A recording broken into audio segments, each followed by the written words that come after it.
From Washington, this is VOA News.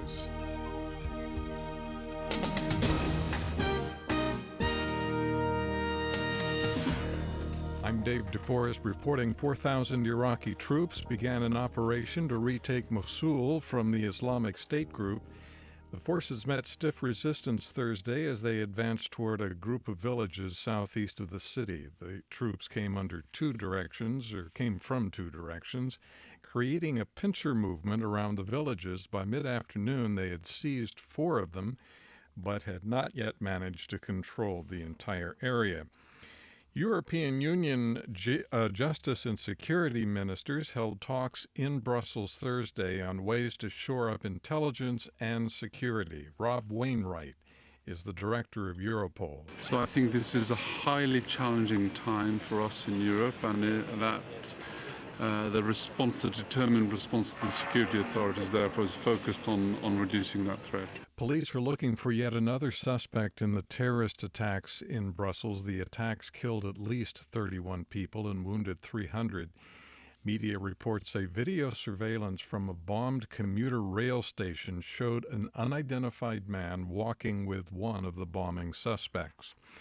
The United States has filed criminal charges against 7 Iranians for what it called a coordinated campaign of cyber attacks on American banks and an attempt to seize electronic control of a dam near New York City.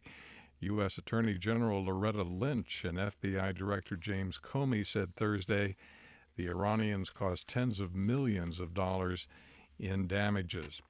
A Republic of Congo Army general is calling for a campaign of civil disobedience to reject official results showing President Denis Sassou Nguesso has won re-election. General Jean-Marie Mokoko spoke to VOA's French to Africa service Thursday after Congo's interior minister announced in Brazzaville that Sassou Nguesso had won 60% of the vote in Sunday's election. This is VOA News.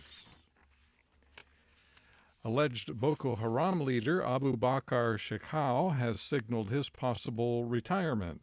An 8-minute video posted on YouTube shows a subdued Shekau saying, quoting now, "For me, this is the end." He did not elaborate as to what he exactly meant.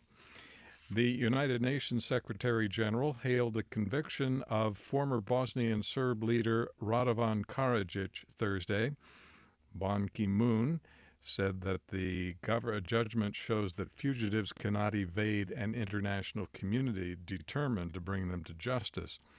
The UN International Criminal Tribunal for the former Yugoslavia convicted Karadzic of genocide and 9 other charges and sentenced him to 40 years in prison.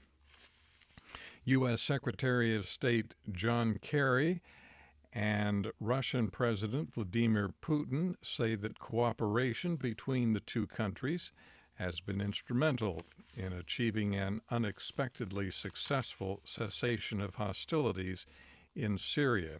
Kerry and Mr. Putin spoke before going into talks in the Kremlin. The United Nations Secretary General hailed the conviction of former Bosnian Serb leader Radovan Karadzic Thursday. U.S. President Barack Obama Thursday visited a park in Argentina dedicated to the victims of the so-called Dirty War. The visit came on the 40th anniversary of the coup that installed a military regime in the country. Mr. Obama said the United States was slow to speak out on the atrocities committed during Argentina's former dictatorship. He says his administration will, quoting now, confront the past with honesty and transparency.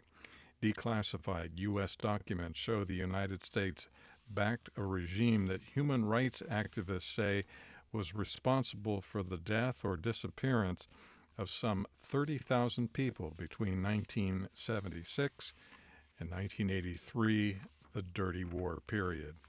South Sudanese President Salva Kiir fired his foreign affairs minister Wednesday.